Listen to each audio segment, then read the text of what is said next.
Hi buddies! Welcome back to thoughts of IT girls. అందరికీ ఉగాది శుభాకాంక్షలు. ఈరోజు మన తెలుగు కొత్త సంవత్సరం. కొత్త ఆశలు, కొత్త ప్రారంభాలు. ఈ సంవత్సరానికి పేరు పరాభవ నామ సంవత్సరం.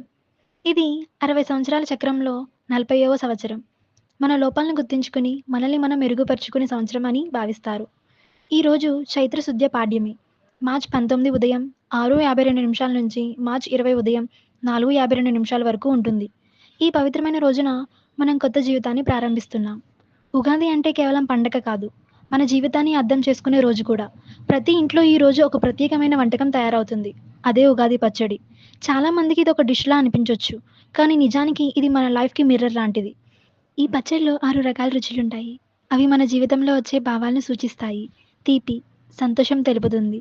మన జీవితంలో వచ్చే ఆనంద క్షణాలు, విజయాలు, చిరునవ్వులు. చెడు, బాధ, కష్టాలు, సమస్యలు. కానీ అవే మనల్ని బలంగా చేస్తాయి. పులుపు, ఆశ్చర్యం. జీవితంలో వచ్చే కొత్త అనుభవాలు, అన్‌ఎక్స్‌పెక్టెడ్ మూమెంట్స్.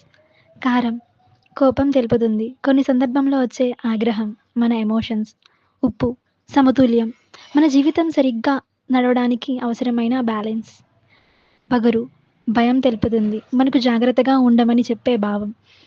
ఈ 6 రుచులు వేరువేరుగా కాదు. అన్నీ కలిసే ఉంటాయి. అలాగే మన జీవితం గూడా. ఒకే భావంతో కాదు. అన్ని భావాలు కలయికే మన జీవితం. కొన్నిసార్లు మనం అనుకుంటాం, ఎందుకు నా లైఫ్‌లోనే ప్రాబ్లమ్స్ వస్తున్నాయి. కానీ ఉగాది మనకొక సింపుల్ మెసేజ్ ఇస్తుంది. సంతోషం మాత్రమే కాదు, బాధ కూడా అవసరం. కోపం, భయం కూడా మన జీవితంలో భాగమే. ప్రతి అనుభవం మనల్ని ఇంకొంచెం స్ట్రాంగ్‌గా చేస్తుంది.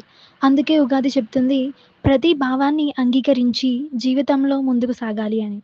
ఈ రోజున మనం పంచాంగ శ్రవణం వింటాం. ముందున్న సంవత్సరానికి సంబంధించిన ఫలితాలను తెలుసుకుంటాం. అలాగే ఉగాది పచ్చడి తింటూ జీవితంలోని అన్ని రుచులను స్వీకరించడానికి మనం సిద్ధమవుతాం. ఈ కొత్త సంవత్సరంలో మీ అందరికీ ఆరోగ్యం, ఆనందం, విజయాలు కలగాలని కోరుకుంటున్నాను. మీ జీవితంలో అన్ని రుచులు నిండిపోవాలి. కానీ అవన్నీ సమతుల్యంలో ఉండాలి. మరొక్కసారి అందరికీ ఉగాది శుభాకాంక్షలు.